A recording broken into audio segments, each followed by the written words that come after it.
Brestoise, un nouveau jour, une nouvelle arrivée et bien sûr un nouveau podcast. Cette fois, on va parler de Joaquín Blasquez, le nouveau gardien numéro 2 du Stade Brestois. Je suis avec Yann Pelleves, pour l'histoire d'un podcast, puisque tu nous traduiras les réponses qu'on a réussi à trouver. On a réussi à trouver quelqu'un qui suivait un peu les équipes de jeunes de Talleres de Cordoba, le club d'où arrive le Joaquín Blasquez, donc ancien jeune argentin également. Yann, c'est vrai qu'on se demande presque si Grégory Lorenzi ne nous met pas au défi avec ses recrues de trouver des gens qui ont vu ces nouvelles recrues justement. Hola, sí, es muy difícil, fue muy difícil, pero fue un éxito. Et je vais m'arrêter ici parce que mon niveau d'espagnol s'est arrêté malheureusement en seconde. Ah, oui. Et bon, on peut remercier les gens qui nous ont un peu aidés. Je remercie notamment Lisa, qui se reconnaîtra, qui nous a aidés pour la traduction, parfaitement bilingue en espagnol. Donc, merci à elle. Mais le plus dur finalement, ça n'a pas été la traduction, comme tu l'as dit, ça a été de trouver les personnes qui ont voulu jouer Joaquín Blasquez. Et heureusement, on est tombé sur le compte Twitter Viejo y Glorioso Talleres, donc un compte qui suit toutes les actualités un peu à la manière de Brestonner sans le côté audio, on va dire, qui suit toutes les actualités du compte donc du club de Talleres de Cordoba. D'ailleurs, petite anecdote assez drôle. Donc, comme avec les Algériens et les Marocains, il y a certains, pas les Argentins en règle générale évidemment, mais les supporters donc de Talleres de Cordoba qui ont un peu répondu, qui étaient plutôt contents de voir Blasquez sous ses nouvelles couleurs, sous les tweets du Stade Brestois. Et par contre, j'en ai vu deux qui étaient très très mécontents du hashtag utilisé par le club brestois, évidemment Team Pirate. Et c'est vrai que après, moi, l'Argentin, c'est assez particulier et j'aime assez regarder ça. Et c'est vrai qu'il y a donc le rival de Talleres de Cordoba, c'est donc le club de Belgrano de Cordoba. Donc je crois que, si je dis pas de bêtises, ils jouent d'ailleurs dans le même stade. Et le club de Belgrano de Cordoba, qui sont surnommés les Pirates, bien sûr. Donc il y a un peu cette notion de Blasquez rejoint l'ennemi et il était vraiment pas content du tout d'avoir le hashtag Team Pirate dans les tweets du Stade Brestois. Mais trêve de plaisanterie, on va accueillir Yann Pelleves évidemment pour discuter de cette nouvelle recrue. Après, je sais pas ce que tu en penses toi de la recrue. Au moins il y a le côté inconnu, on peut qu'être surpris positivement. C'est pas quelqu'un de recyclé. Alors ça aurait été bien aussi un gardien d'expérience, mais finalement Bizot lui a déjà l'expérience et lui un peu plus la jeunesse et va se battre avec Grégoire Couder pour la place de numéro 2. Donc c'est pas un gardien français qui a valdingué ici et là. Et, voilà, il y a ce côté un peu excitant de voir quelqu'un de nouveau et avec un certain potentiel quand même. Oui, préciser petit point statistique, je sais que ce genre de stat fait plaisir à certains. Joaquín Blasquez est le 7e Argentin à signer au Stade Brestois. On vous défie de trouver les 6 autres. Il y en a quelques-uns qui sont assez évidents, mais il y en a notamment un qui se cache. C'est le 2e gardien argentin également à signer à Brest, parce qu'il y a eu Sergio Goycochea, qui ne laisse pas forcément un souvenir impérissable. Et donc, oui, comme tu le dis, un jeune joueur qui arrive donc en prêt avec option d'achat. Le montant n'a pas encore été dévoilé. Il ne sera peut-être pas, on ne sait pas, mais voilà. En tout cas, c'est un prêt, c'est peu de risques finalement pour le Stade Brestois. Donc très positif encore une fois. Et on salue évidemment Fernando Casartelli. Alors Yann, tu vas troquer ta veste de français pour ta veste argentine, hein, évidemment, le côté de ta maman, parce que tu as des racines très prononcées du côté de l'Argentine, de ton Argentine natale, bien sûr. Et donc, voilà, on va commencer donc avec cette première question. Joaquín Blasquez qui rejoint donc le Stade Brestois sous forme de prêt avec option d'achat, comme tu l'as mentionné. Et au final, il ne s'est pas imposé dans son club formateur de Talleres. Est-ce que c'est une déception de le voir partir cette saison ou est-ce qu'il était vraiment condamné à rester remplaçant, voire numéro 3 ? C'est toujours une déception de voir des joueurs issus vraiment de la formation du club qui n'arrivent pas à percer, qui partent finalement en ayant joué très très peu de minutes avec l'équipe première. Son passage à Valence et en équipe nationale argentine faisait qu'on avait de grosses attentes autour de lui, mais il faut quand même reconnaître qu'à Talleres, il avait une grosse concurrence. Donc il y a le capitaine actuel, Guido Herrera, qui est indéboulonnable, et même le numéro 2, Alan Aguirre, est un très bon gardien qui a une très bonne expérience sur la scène argentine. Donc ça aurait été très dur pour lui, ne serait-ce même que d'attraper la place de numéro 2 dans un temps court. Donc finalement, s'il a eu une bonne opportunité, il a eu raison de la prendre. Et on va en parler un peu plus tard, mais il avait déjà connu une expérience à l'étranger et il a également a été à plusieurs reprises sélectionné pour les équipes argentines de jeunes, notamment les U18. Et par contre, il n'a que très peu joué du côté du football professionnel. Est-ce qu'il y a une raison particulière pour laquelle il a été difficile de franchir cette étape pour lui? Effectivement, il a joué 4 matchs du côté de Talleres. Les raisons, elles sont simples. La première, celle que j'ai évoquée, c'est qu'il avait devant lui des joueurs qui sont un peu indéboulonnables. Guido Herrera, capitaine emblématique de Talleres. Et l'autre raison, elle tient peut-être plus aux spécificités du championnat argentin, qui fait que pour les jeunes gardiens, c'est assez dur de s'imposer. C'est le ressenti de notre ami de Talleres. En tout cas, toi qui regardes le championnat argentin, Quentin, tu pourras confirmer ou non. Mais donc voilà, avant Guido Herrera, il y avait eu également Marcos Diaz, qui est un gardien passé par Boca Juniors, qui avait une grosse référence. Et même là, le numéro 2 de Talleres, Alan Aguirre, a quelques belles références également, notamment du côté de Newell's et de Vélez.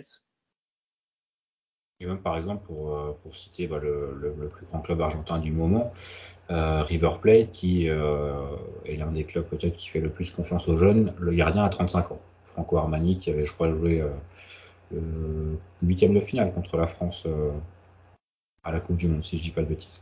Donc voilà, c'est un exemple. Même les clubs les plus formateurs, on va dire, ne laissent pas leur chance à des jeunes gardiens. Est-ce que Joaquin Blasquez arrive en ayant peu joué en équipe première? Est-ce qu'il aurait pu jouer en équipe réserve ou en équipe de jeunes cette saison?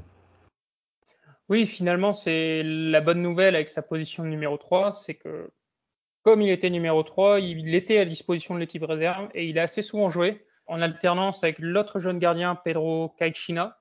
Donc il a eu du temps de jeu, il a pu jouer assez régulièrement, garder la forme et c'est important pour un gardien. Et justement, j'en parlais tout à l'heure, il a déjà quitté son Argentine natale pour évoluer une saison à Valence sous forme de prêt. Comment ça s'est passé? Plutôt correctement, plutôt pas correctement? Plutôt correctement. Après, le prêt à Valence, c'était plus une opportunité et une vitrine pour le joueur, soit une opportunité de découvrir l'Europe, aussi de montrer ce qu'il pouvait valoir. Mais à l'époque, le club de Talleres n'avait pas de vraie volonté de le vendre. C'était vraiment un prêt pour qu'il découvre quelque chose, mais dans l'idée de le faire revenir, parce que c'était vraiment l'espoir numéro 1 du côté de Talleres à ce poste. Et même globalement, la fédération argentine l'a souvent placé comme grand espoir qui est soutenu. Donc il y avait des grosses attentes et c'est pour ça qu'il y avait volonté de l'envoyer dans un pays hispanophone où il pourrait découvrir le haut niveau européen et un style européen. Et revenons un peu, passons plutôt au côté footballistique et à son profil sur le terrain.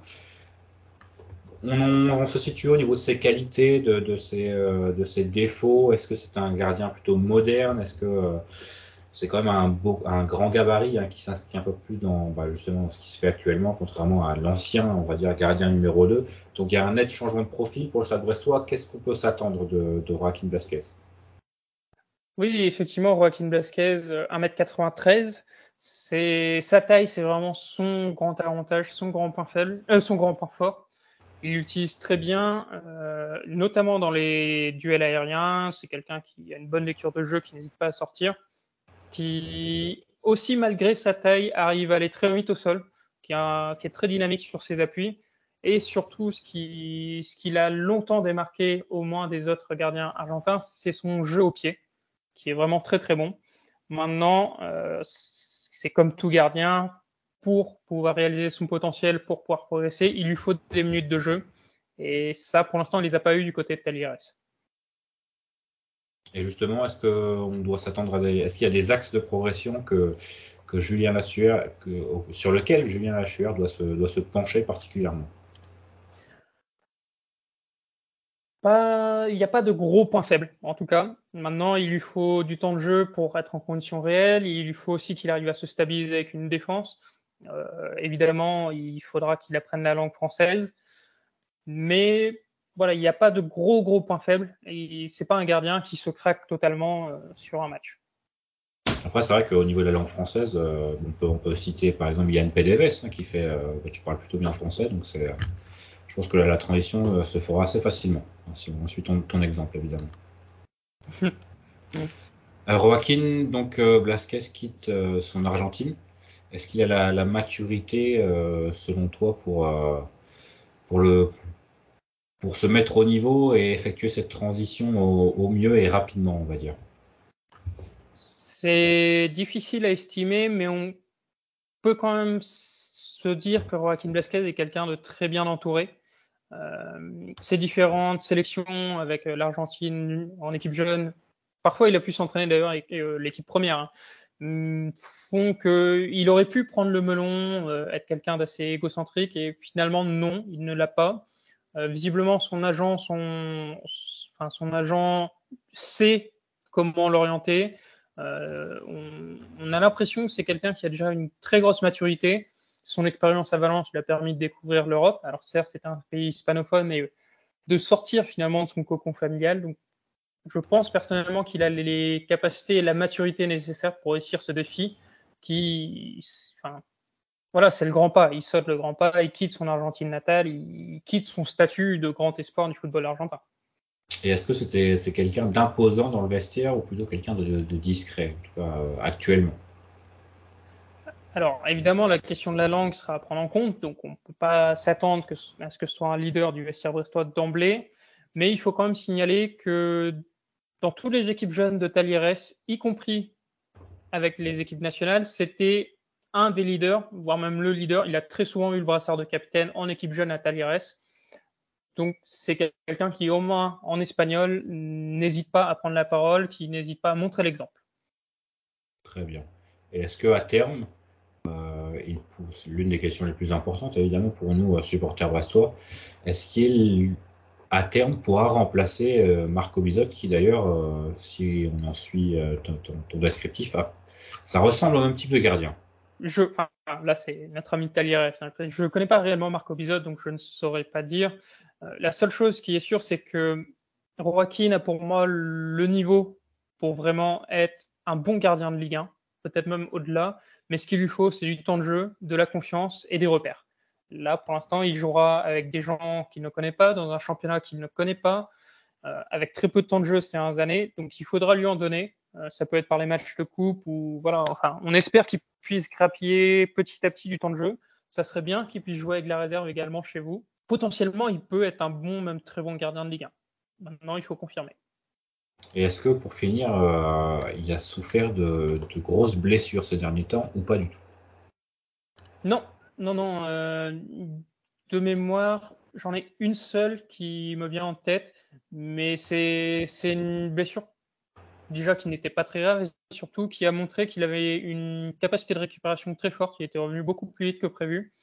Et ça accentue quand même le point que j'ai évoqué plus tôt, c'est-à-dire que Joaquin Blasquez, physiquement, c'est un monstre. Il a une très grosse présence physique. On le voit dans les buts, mais même il est très costaud dans les duels. Il se blesse très peu. Il n'a pas peur d'aller au contact parce qu'il sait qu'il ne va pas se blesser. Eh bien, merci à toi, Yann Pédéves, pour ce descriptif exhaustif de Joaquín Blasquez. On te souhaite une très bonne saison avec ton club de Talleres qui fait pas un bon début de saison en Argentine, à 24e sur 28 avec 9 points en 10 matchs. On espère que ça ira mieux dans les prochaines semaines. Merci à toi, Yann Pédéves. Oui, merci beaucoup à nos collègues de Viro y Glorioso Talleres qui nous ont donné l'opportunité de faire ce changement de nationalité presque. On est très, très sympathique et c'est vrai que même à chaque fois, on est plutôt gâté dans nos intervenants et pourvu que ça dure. Tout à fait.